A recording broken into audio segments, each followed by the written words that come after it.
So râltiang tlângah cross luntak chu adin tuar na le mual pho tar nan na chu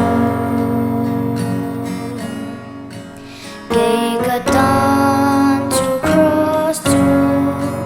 ngay lut berani misual tan mi cha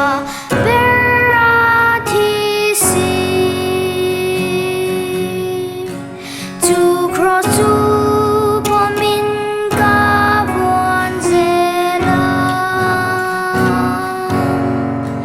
kha pham dai ria ka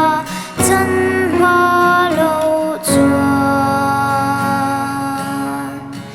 kha lovin ka vuan tlat tlângah lalu khum lua kala chan lang lo chung cross ko vel mi musit le endong chu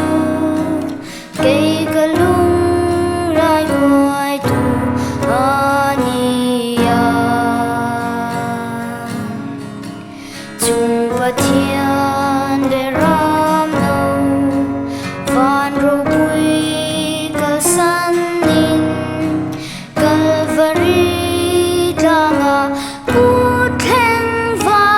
vangin chu cross chu pomin ka buan zela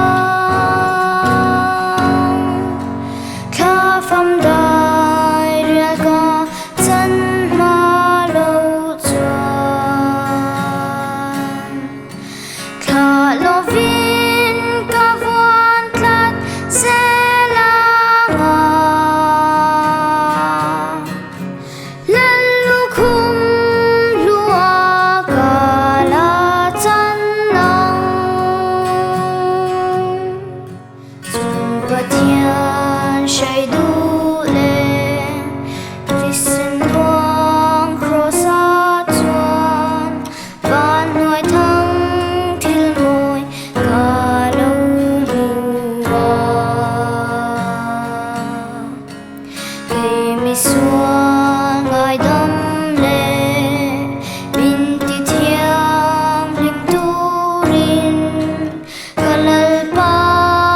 iswa tuarin na thi chu cross chu pomin ka vuan zela kha pham dai ria ka chan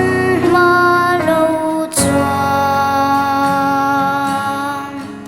kha lovin